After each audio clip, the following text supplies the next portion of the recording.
Tessalonicenses, tema geral. Virei como ladrão. Vigiem, santifiquem-se, não se deixem enganar. Mensagem 3. O Evangelho que transtorna o mundo e o início da igreja em Tessalônica. Dia 5. Tema do dia: o poder no sofrimento. A lição de Filipos antes de Tessalônica. Versículo para oração. Atos dos Apóstolos, capítulo 16, versículos 25 e 26, que dizem o seguinte: perto da meia-noite, Paulo e Silas oravam e cantavam louvores a Deus, e os demais presos os escutavam.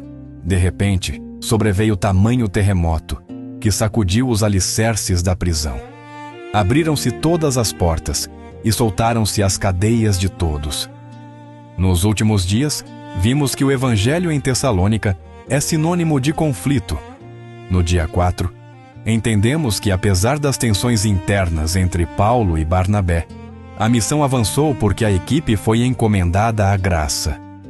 Hoje, olhamos para a cidade que antecedeu Tessalônica, Filipos, para entender como a equipe de Paulo se preparou para o sofrimento que enfrentaria. A prisão em Filipos foi brutal. Paulo e Silas foram açoitados, amarrados no tronco e colocados na parte mais segura da prisão. Humanamente, não havia razão para a alegria. No entanto, o texto nos revela algo extraordinário, conforme lemos em Atos dos Apóstolos, capítulo 16, versículos 25 e 26. Perto da meia-noite, Paulo e Silas oravam e cantavam louvores a Deus. Este não foi um ato de desespero ou fingimento. Foi um testemunho de fé inabalável. Os dois apóstolos haviam aprendido que o poder e a presença de Deus não se manifestam na ausência de sofrimento, mas sim dentro dele. Essa experiência em Filipos funcionou como um treinamento essencial para o que viria em Tessalônica, onde seriam novamente perseguidos, obrigados a fugir e falsamente acusados de subverter o império. A postura de louvor em meio à dor revela o ponto mais alto do Evangelho que transtorna o mundo. Enquanto o mundo busca a liberdade pela força, Paulo e Silas a encontram na rendição e na adoração. O resultado foi um milagre. As portas se abriram, as cadeias caíram e o carcereiro e sua família se converteram. A fé que gera louvor na prisão é a mesma que gera obras em meio à crise, como é afirmado em 1ª Epístola aos Tessalonicenses, capítulo 1, versículo 3. A lição para nós é clara. Se queremos ser cristãos que transtornam o mundo, precisamos aprender a encontrar força e alegria em meio às adversidades. A vigilância não é apenas esperar o retorno de Cristo, é manter o coração vigilante e adorador mesmo quando as algemas apertam. O poder de Deus se manifesta em nossa fraqueza, transformando o sofrimento em um altar de adoração e em uma oportunidade de testemunho. O seu preparo para os conflitos externos e as tensões ministeriais não está na sua fuga do sofrimento, mas na sua postura de adoração dentro dele.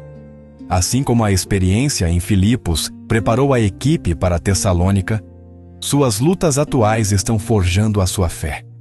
Se você pode orar e louvar a Jesus no meio da sua prisão, seja ela financeira, familiar ou de saúde, você já está transtornando o mundo e demonstrando a soberania de Cristo. Perguntas para sua reflexão. Qual é a prisão ou o sofrimento atual, físico, emocional, ministerial, que está desafiando a sua fé e impedindo o seu louvor? Você tende a buscar a libertação imediata do sofrimento? Ou consegue encontrar a presença e o propósito de Deus enquanto está dentro dele? O que os seus colegas de trabalho ou familiares escutam sobre a sua fé quando você está passando por uma crise? Eles escutam murmuração ou louvor? Um desafio para você no dia de hoje.